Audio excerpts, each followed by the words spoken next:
For a long time, I have been looking for compelling arguments against Microsoft acquiring Activision. I hadn't been finding a lot, so I put a call out on Twitter and I actually got some pretty decent responses. Let's talk about some of the best arguments against Microsoft acquiring Activision Blizzard.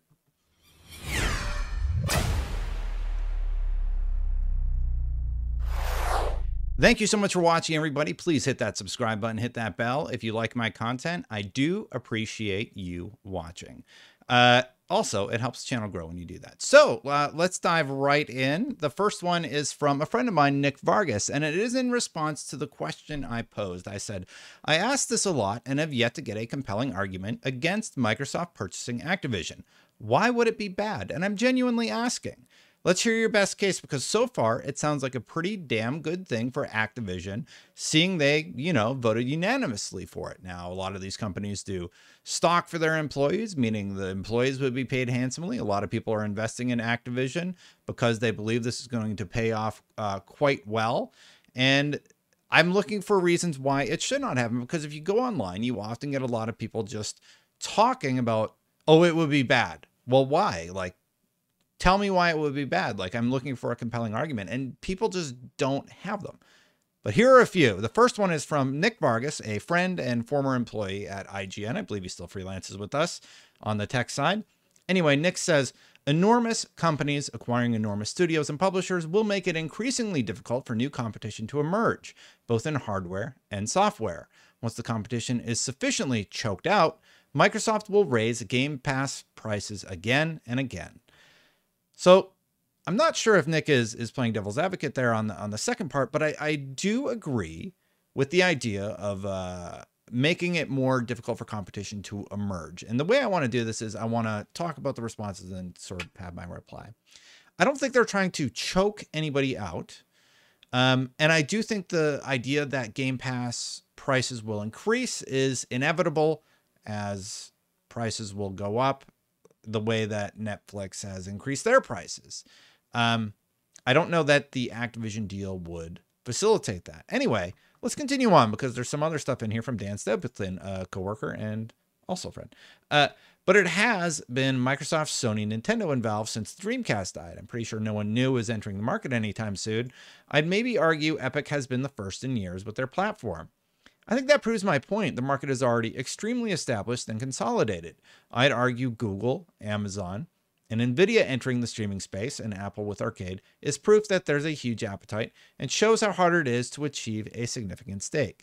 So my rebuttal to this has been, I feel like a lot of these companies, Activision, EA, Ubisoft, look at what happened with Ubisoft. I believe 49% of their company is owned by Embracer or Tencent or somebody nowadays. If you look at what happened with Activision, they became so bloated. They had huge internal problems. All their employees are basically rallying so that they can have unionization, which is great for the employees, that they're going to be doing that. And I think largely in Activision's case, I believe it will wind up more positive for Activision as opposed to the alternative, if they are not acquired, being quite negative. Activision themselves have said, hey, if we're not acquired, it is not going to be good. Low-key saying hey, we're gonna have to fire a whole lot of people, which I don't see as a positive outcome for Activision. And I believe Dom's Playing said they would likely start spinning off their IPs to various different people if it were to not go through. Now, that's just not going to happen, because the deal's going to go through. Microsoft would have to basically nope out of it, pay $3 billion, and then whatever's going to happen with Activision would happen. But I do think the deal is going to go through. Let's continue on, though, with the comments about why it would be bad. Dan Stapleton also chimed in, replying to my response. That's kind of illustrating the point. It's hard to compete with the big entrenched industry leaders, and things like this only make it harder. More competition is generally better for consumers. Dan, man after my own heart. That's how you get me to listen to you. You talk about what's best for consumers. And I really like hearing that that's where his mind is at. More competition is generally better for consumers, and more consolidation means less competition. Do you think it's already too late for another business to compete, even if the deal falls through, aside from the obvious, Amazon, Google, and Apple? Depends on what they're competing on. Launching a new console right now seems next to impossible, but Activision wasn't selling consoles. It's certainly possible to spin up a new large publisher in just a few years if you have enough money. See Embracer Group. Now, I actually feel like Dan kind of disproved his previous point because he did bring up Embracer Group. And if you start laying out what all of these companies have, they're actually pretty even. Well, at least some of the bigger ones. So I looked at where Sony's at. Sony has 118 IPs. I'm using the best to my ability. I'm using Wikipedia as my barometer here. So they have 118 IPs. Bungie's not listed on their Wikipedia page. They have 121 with Bungie, which adds Destiny, the NetEase deal, and whatever the other thing is that they've been teasing that they're working on. Microsoft currently has 70 IPs. Activision puts them at 119. So right there where Sony is at. Embracer Group has 90 IPs. Tencent is really weird, so I might be wrong here, but I think they have about 118 IPs. And Epic has 6, but really 4. And I think we all know that Fortnite is the big one here. So just to give you some insight about how I got those numbers for full transparency, what I did is I looked at the category pages on Wikipedia, so Microsoft franchises, and I looked at the pages and I made sure that the subcategories were also included here. So it says there's 69 and there were 2 IPs up here that weren't listed down here. So I made sure to add them. And I did that for the Activision Blizzard franchises that are owned. I did that for the Sony franchises that are owned. Down the line, Tencent is a whole mess because Tencent owns all these other little companies. But anyway, I just wanted to show you how I came to that conclusion. And the thing is, when you see what's been happening with groups like Embracer Group and Epic Games launching their own launcher, or Apple, who's really gotten into the gaming market over the last few years, I do think that more competition is generally better. I think we're seeing it crop up every day. I think a lot of these legacy companies that a lot of us have loved for many years have gotten, frankly, kind of bloated. And like, look at EA. I feel like they got really sloppy for a really long time, releasing subpar products for their customers. And it has kind of opened up this field day of acquisitions. Who knows what's going on at Ubisoft right now? Ubisoft seems like poised to sell. They have a few mega IPs like Assassin's Creed, but anyway, I digress. So their point is that it would lessen competition.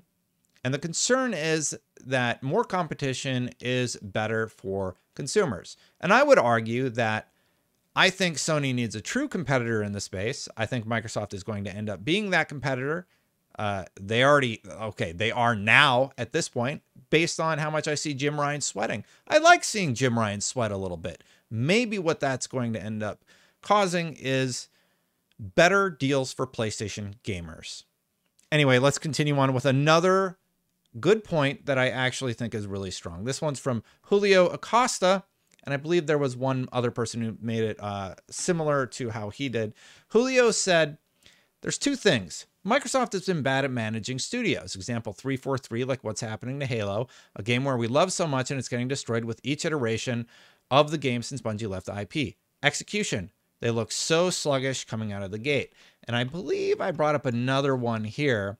The only thing that comes to mind is the fact that Microsoft doesn't have the best record when it comes to managing studios. The Initiative is example. But at the same time, I don't think it can be worse than Kotick. So no real argument, I guess. So the idea, well, let's use Julio because the other guy sort of faded out there at the end. But Julio said that Microsoft has been bad at managing studios. And I've actually heard this argument a lot. And I think Microsoft, I'll be honest with you, I agree. I think Microsoft really needs to figure out what they are doing with all these studios. And I think the person who has made this argument the best is Colin Moriarty. So I'm going to put on my headphones. Some people in the comments don't like it when I put on my headphones. And we're actually going to take a look at an asset here from Colin. Colin, please don't flag my video. I've been meaning to have Colin on the show and to go on Colin's show, but we just haven't been able to make it work because I'm bad at time management. Let's be honest. Anyway, so let's dive right now to this. And This clip went around back in 2021. This is from September 7th, 2021. This is when the Activision deal was rumored. And I'll link to this in the description below. It is their final segment on the show.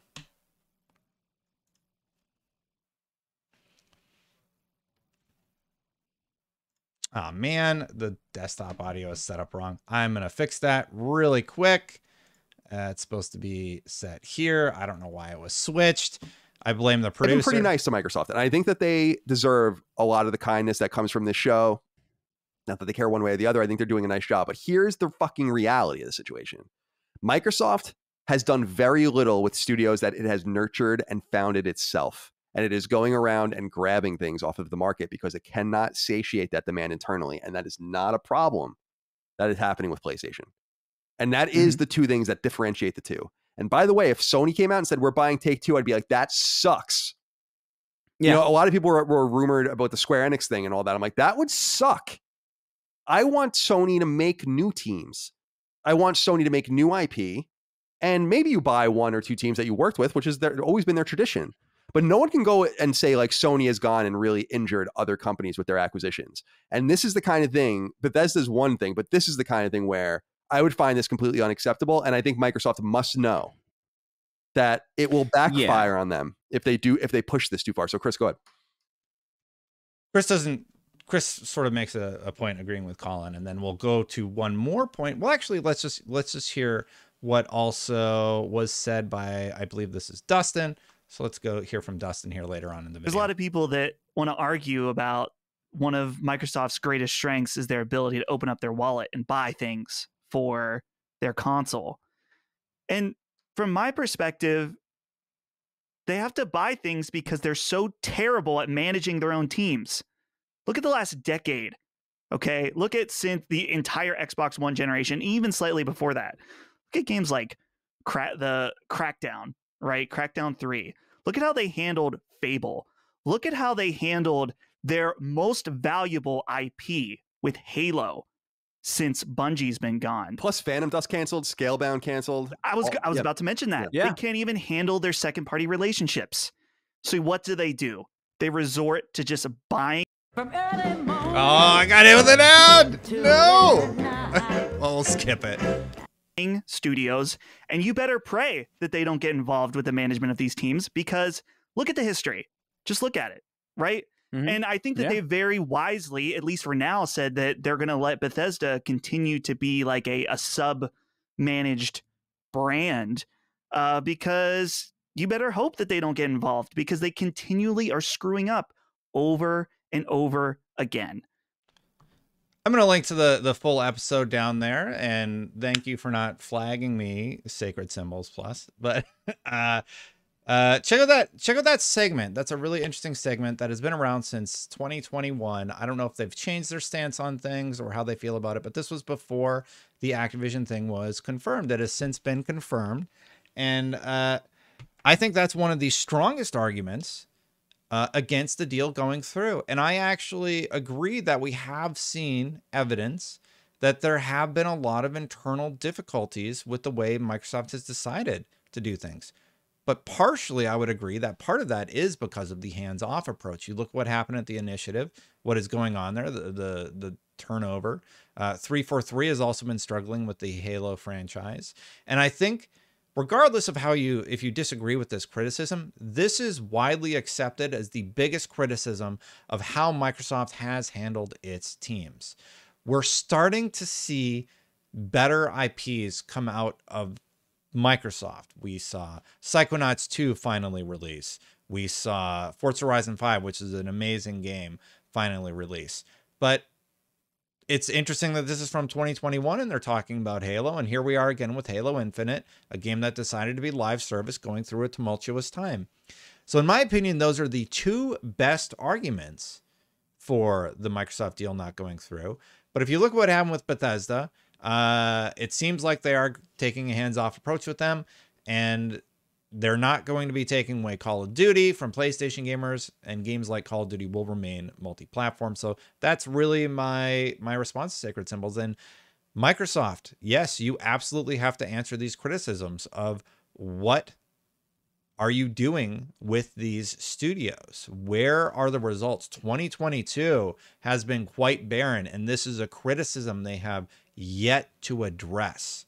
They really have to figure out what is going on with all these studios, and there's a lot of cool stuff that I'm excited about seeing, but they have yet to come to fruition. Let's dive into a few that I felt were, so we've given the good arguments. So whenever you're looking for the best arguments, those are the two strongest arguments against Microsoft acquiring Activision Blizzard. And honestly, I read hundreds of replies, and I did not see many that were great. Bad arguments are people who straight up don't answer the question.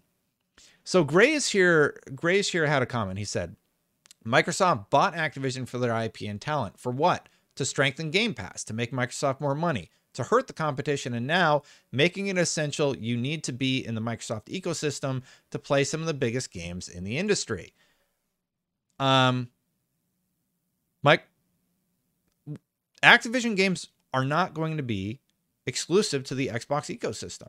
They've been very clear that they're going to take the Minecraft approach with, at least with Call of Duty. They've specifically named Call of Duty, and they've alluded to franchises like Call of Duty. I think people would feel a little bit more comfortable if they talked about specifically the other games on that list that would remain multi-platform, because people really love Crash Bandicoot and they want to be able to play that on PlayStation.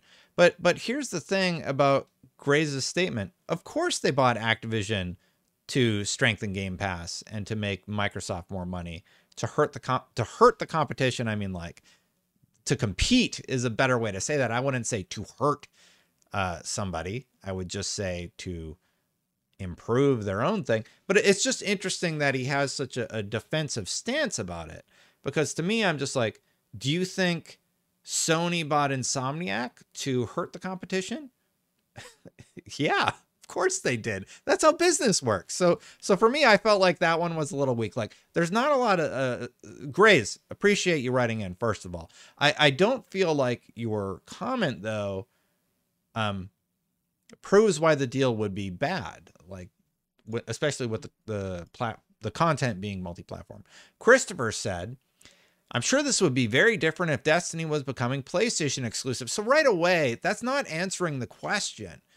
That's a lot of people refer to these as whataboutism. So, well, if it was Destiny becoming PlayStation exclusive, then what? I played Destiny 1 almost exclusively on PlayStation 4. I didn't like that I ended up doing that particularly. I would have rather played on PC, which is where I primarily play most games these days, if I'm being honest. So it's a little weird that he would say, well, what about Destiny? Yeah, Destiny was basically a PlayStation exclusive for Destiny 1. That's where the majority of players were. That helped bring Sony to where it is today. But Call of Duty is also not going to be exclusive, so the argument loses a little water. But considering it sounds like Call of Duty isn't leaving PlayStation until the PS6 is out, I don't really think people should care. Who knows what the landscape even looks like in 7 or 8 years. So Christopher, I felt like the Destiny 1 Christopher example was not strong, because they already sort of did that, and Call of Duty will not be exclusive. Jazz had another comment here. He said, my biggest concern is Sony not finding a way to be competitive. As someone who has invested in the Xbox ecosystem, I like gaining all the benefits, but strong competition needs to remain so that Microsoft doesn't take advantage of it. I'm concerned with how Jim Ryan is handling it. Jezza, great comment. Thank you for writing in. I think that Sony could compete right now. They could lower the price of their games. They could offer day one games on their service. They could do day and date releases on PC and cloud. And they could actually do something with the plethora of dormant IPs like Twisted Metal or Infamous, or many of the IPs people have been waiting for, Killzone. Like, make your own shooter. So good comment. I agree. I want what's best for the consumer. I want to see these companies compete for each other. And I think, honestly, Sony could be doing a little bit better in that department in terms of what they are offering consumers, in terms of pricing of their games, in terms of what their services offer. Got another one from Corey. Corey says, The only thing I can think of is anti-competitiveness, but Microsoft and make any adjustments and promises they need to prevent that, which it seems like they're doing. Exclusivity is the other worry, but again, they're adamant about keeping the Activision Blizzard IPs neutral. So sort of a neutral comment there. I actually started digging into the whole anti-competitive case because I think, like me, a lot of people think about that case as Microsoft versus Apple, right? That's actually not what the case was about. The case was more about Microsoft agreeing not to, like, I don't even really understand. The case was more about Internet Explorer being pre-installed on PCs than anything. So here's the long and the short of it. 2 decades ago, the U.S. Justice Department, 18 states of the District of Columbia, sued Microsoft on allegations the Windows operating system represented a monopoly that the company was wielding to prop up its then fledgling Internet Explorer browser in violation of the Sherman Antitrust Act of 1890. The suit expressly claimed that Microsoft was using Windows to freeze out Netscape browser and more tacitly, I don't use that word a lot, Sun Microsystems cross-platform Java platform as well. And basically, Internet Explorer was free and Netscape cost money. So Microsoft was trying to give away Internet Explorer for free on their PCs. And there's a lot more to this case, but this was about internet browsers. The one quote, and this is about that I did find that was about them crushing the competition, which is really dramatic. I like that a lot. What happened after Microsoft antitrust? The court ruled in April 2000 that Microsoft had violated the Sherman Act and later ordered that Microsoft be broken into 2 separate companies. And I believe it's the PC branch and the software branch is what happened. The judge ruled that Microsoft had actively tried to crush its competitors, including Apple, IBM, Netscape, Sun, and others. Again, this is about software. This was about browser software from 1998. And if you look for Apple in the actual court ruling here, Microsoft entered exclusivity agreements with other firms that restricted their ability to promote, support, and distribute non-Microsoft browsers.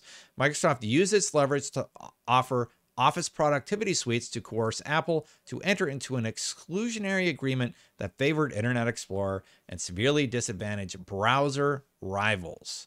So this is a whole meaty case about internet browsers and how they wanted to offer Internet Explorer for free, while other companies wanted to charge for their browsers, and Microsoft said, we don't want to charge for that, and then started making deals. So anyway, they were found guilty of this, and that's what this case was about. So if you want to, so now that you know what the case was about, because I keep seeing this brought up, correlate what happened with this case to what they are doing today, because to me, it does sounds familiar. Let me think.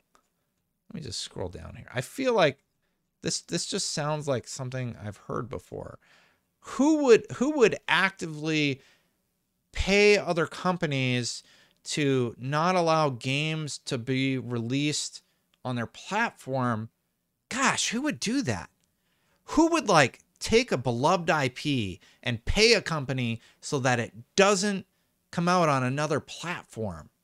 I don't know. Maybe you know in the comments. Let me know in the comments below. I feel like you know what I'm alluding to if you watched my video yesterday. So that's my comment on Chris. Oliver said, it's only bad for who support exclusivity. Microsoft acquisitions are pushing Sony to slowly end that idea about keeping games exclusive for consoles. Sony from a few years ago would never agree with Bungie requests to keep their games as multi-platform. I agree. That's not really an argument. And then what's this one? That's Oliver. Yeah, Microsoft has been very clear that they want to go the Minecraft route with IPs like Call of Duty. McTank Blaster said, it's not just about Call of Duty and console warring, bruh. The idea that a $1 trillion company can spend insane amounts to force cloud gaming and a submodel down our throats is terrifying. Who's forcing people to subscribe to these things or use these products? They're not doing that. You can still buy games at full price. Anyway, especially when it'll affect how games are made on a fundamental level. Look what happened to, like, okay, McTank Blaster, you're all over the place in this post. Let's break it down per, I feel like he's making 3 separate arguments in one post, and it kind of gets lost, right? It's not just about COD and console warring, bro. The idea that a trillion-dollar company can spend insane amounts of money to force cloud gaming and enter a sub-model down our throats is terrifying.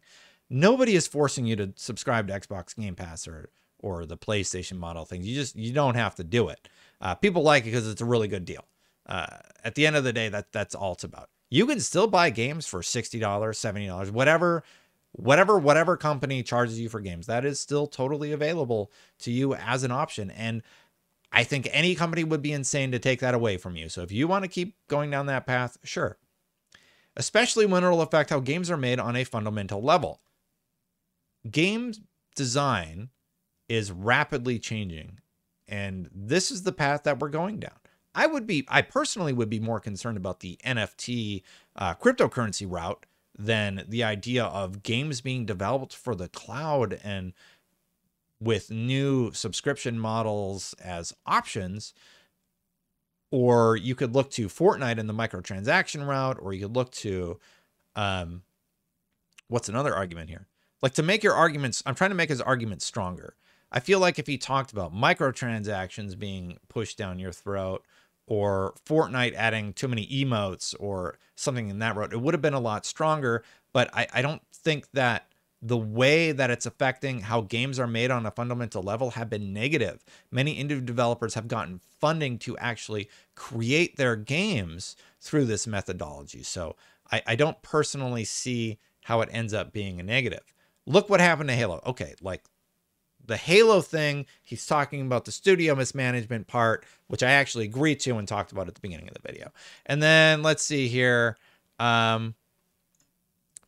Was there anything else? There was one other one from Dan Lima. I didn't write down notes for this one. I'll just read it because I had the tab open. I'm not passionate about this, but my interpretation of it is it's all good while Microsoft and Xbox is being ran in a way we consider positive, but companies change. Oh yeah, leaders come and go. And if they start pushing toxic stuff in 10 years, we'll all wish their reach wasn't as wide. And that's why I never want Sony to go away, honestly. I would like them to be closer and push each other just enough, and Nintendo and all these other people in there. But yeah, I'm not so concerned about what Microsoft is going to be doing in a decade's time. Look at what they were doing during the antitrust time, and look at where they are at today. I'd say Microsoft is a much more positive company than it was back then when Bill Gates was fighting with Apple. And I mean, if you watched or read about what happened with Apple and Microsoft, that's very interesting. But Bill Gates is gone. Microsoft's a different company nowadays.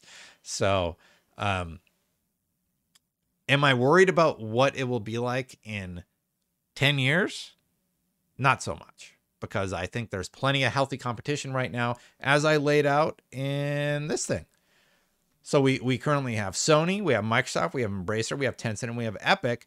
And it's ironic that Epic, with what they don't own that much. They own like 4 IPs, has managed to do so much with just that amount of stuff. And like IPs on there, like Gears of War are listed on there, but really that's owned by the Coalition now. So they created it and then passed it off. Anyway, that's my video. I hope you enjoyed it. Oh my God, I went 30 minutes. I did not mean to make the video that long. I apologize. Hopefully it gets a lot of views, because I spent way more time on it than I thought I would. Thanks for watching, everybody. Hit that subscribe button if you like this video. Hit that bell to know when it goes live. Thanks for watching. Thanks to everybody who wrote in with actual good reasons. It was so frustrating reading through those comments, because like, it's just a lot of like, you're a fanboy, you're an idiot. And I'm just like, I'm genuinely asking for compelling reasons why this shouldn't go through, and not a lot of people have a good reason. And when I see stuff like that, I'm like, that's just tribalism. That's not a valuable discourse for us to be having, and it's not helpful for anybody. So thank you to the people who wrote in with great stuff. I want to actually like really truly say thank you, because it's a topic I've wanted to talk about and be challenged on for a long time. I want to have to think about these things and be like, oh, all right, that gives me something to think about, a little bit of meat to chew on, and I hope it gave you some too. Thank you so much to the members for supporting me making content like this. You can become a member by clicking the join button right down there. It's on the bottom. And yes, Xbox Game Pass developers are very happy with the profits and Game Pass in general. Click that join button to become a member. I'm going to get out of here. What a long video. Sorry it was so long, unless you enjoyed every second of it. Bye for now, everybody.